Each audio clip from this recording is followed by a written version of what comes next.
The midsize sedan market is crowded with an offering from nearly every single automaker. You have to be outstanding to survive in the competitive field. To deal with this, Nissan couples a CVT transmission with an absurdly low drag coefficient to shoot the car's fuel economy through the roof. Add in its top safety rating and surprisingly good driving dynamics, and the base $22,000 Altima starts to stride ahead of its competitors. It's not the prettiest girl on the block, but overall, nice job, Nissan. The new Nissan Altima comes with either a 2.5-liter 4-cylinder or a larger V6. In this particular 2.5S trim model, we have the 4-cylinder with 182 horsepower and 180 foot-pounds of torque. It'll get the sedan to 60 in 7.8 seconds, which is about average for the segment. This car has a CVT transmission, which is very strange when you drive it for the first time. However, it gets this car incredible fuel economy. 27 city and 38 on the highway is absolutely fantastic no matter what class of vehicles you're in. That's not a hybrid.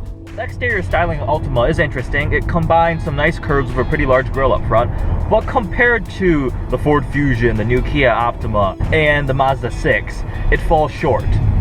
But the styling does contribute to a great drag coefficient of 0.29, which helps for that great fuel economy. Safety was a huge priority for Nissan when they were building this car. They offer a long list of options like parking sensors and backup cameras to try to make this as safe and easy to drive as possible. And IIHS gave it a top safety pick with the 5-star crash test rating, so they did a great job.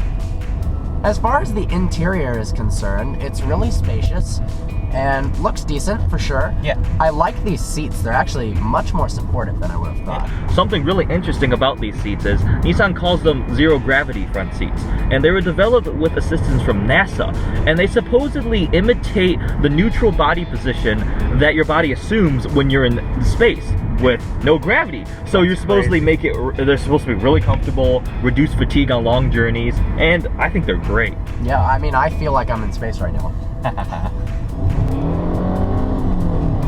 So how do you feel about the handling of the brakes? You know, I'm actually really surprised at how well this car handles. I was not expecting it because when you step into the car, the steering is very loose.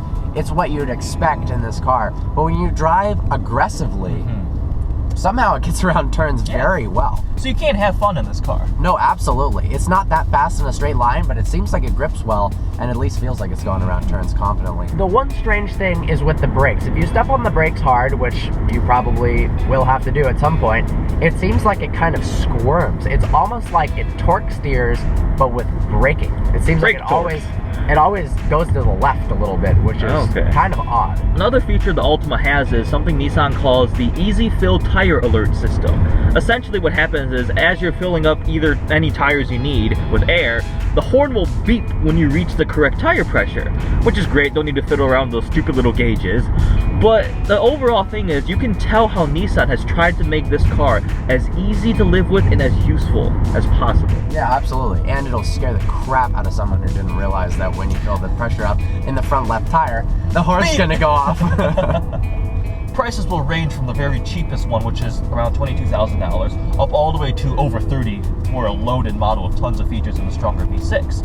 Regardless, it's going to be really easy to find whatever car you want for whatever price you want, and the options aren't super expensive.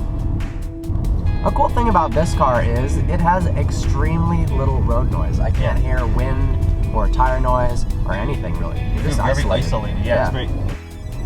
So the most memorable features about this car, the gas mileage is absolutely insane. Yeah. In 27 city, 38 highway, you're not going to be going through gas fast whatsoever. It's not even a hybrid either.